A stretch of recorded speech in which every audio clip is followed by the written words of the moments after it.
If Meghan gave birth in California, as the public storyline insists, then why does the paperwork tell a different story?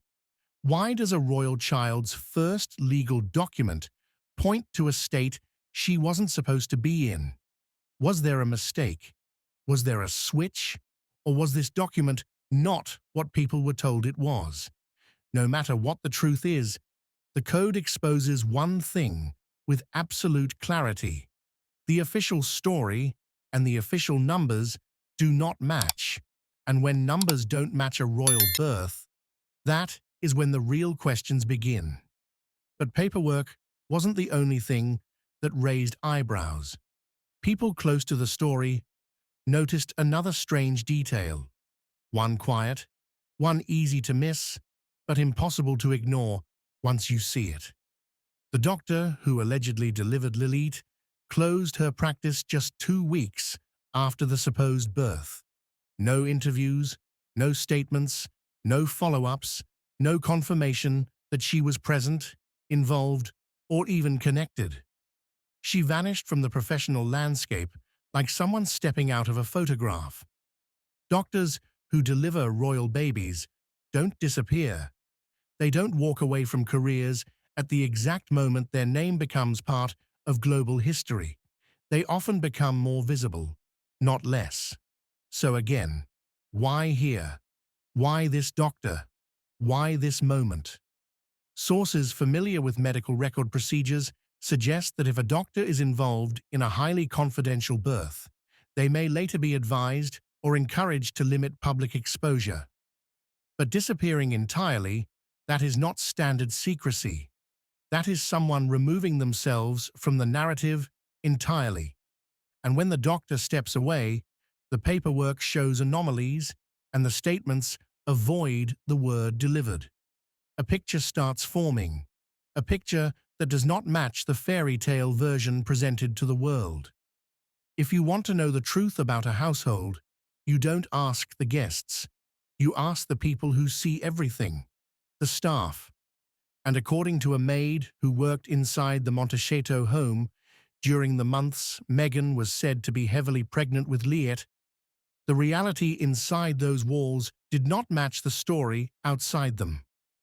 She says she never saw a baby bump, not a small one, not a growing one, nothing.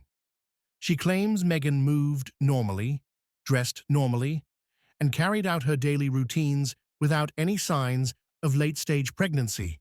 No adjustments, no discomfort, no physical changes.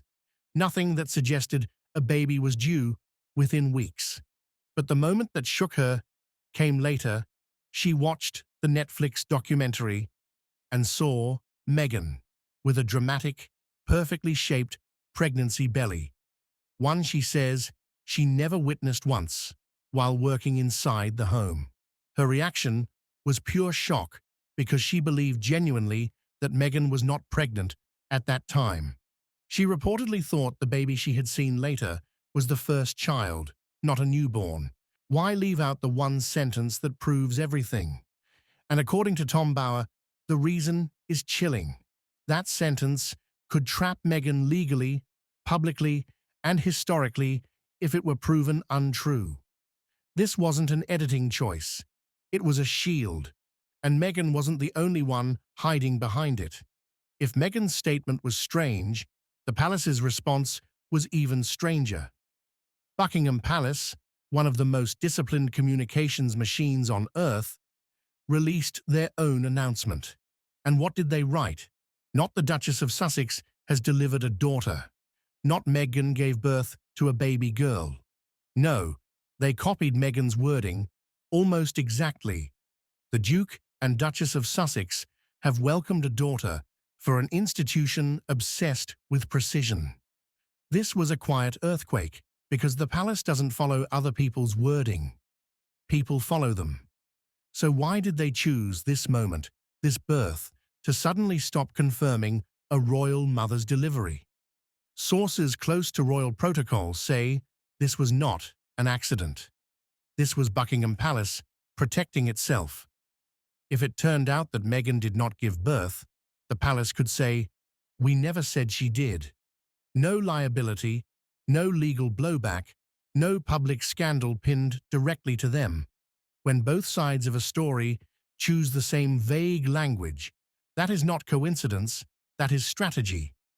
Now that the wording is exposed, we must ask what that wording was supposed to protect, because royal births aren't private events, they are state matters. And for centuries, the rules have been brutally clear. A child enters the line of succession only if 1. The parents are legally married. 2. The child is conceived naturally. 3. The birth is witnessed, certified, and beyond doubt. 4. And most importantly, the child must come from the body of the mother. That last rule is the backbone of the monarchy. Everything else can be debated. This cannot. And yet Archie and Leet became the first royal children in history added to the succession list without named doctors, confirmed birthplace, witness statements, delivery details, or even the traditional royal language verifying a mother's physical birth.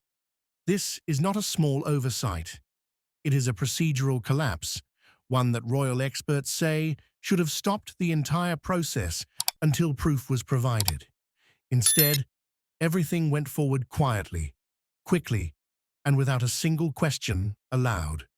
But the questions are coming now, and I will soon show you exactly why. If the missing sentence was the spark, the birth certificate was the explosion. Because when people looked closely at the document said to belong to Lyle Diana, something didn't add up. And it wasn't small. It wasn't subtle. It was mathematical, cold, factual, and impossible to explain away with pretty words. In the United States, every birth certificate has a code, a simple set of digits that works like a fingerprint. The first 3 numbers tell you where the baby was born. The state. California has one set of codes. Colorado has another.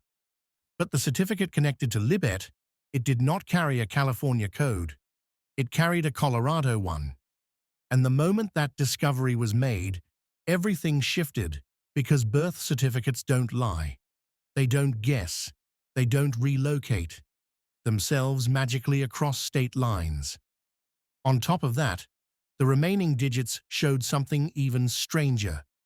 Lilith's certificate numbers suggested she was the 163,000th child born in that area that year. But the year wasn't even halfway over. You can feel the silence that follows facts like these. The kind of silence where everyone in the room looks at each other, waiting for someone to explain what cannot be explained. Tom Bower has just asked the most dangerous question in the history of the modern monarchy. A question so bold, so direct, and so impossible to dodge that it sent shockwaves from Buckingham Palace all the way to Montecito. Tom Bower didn't whisper. He spoke with the calm confidence of a man who has seen enough lies to recognize the moment they start cracking. He looked straight into the camera, leaned in ever so slightly, and asked, "If Meghan truly gave birth to Liet, why is the most important sentence missing?" A sentence that every royal mother before Meghan proudly included.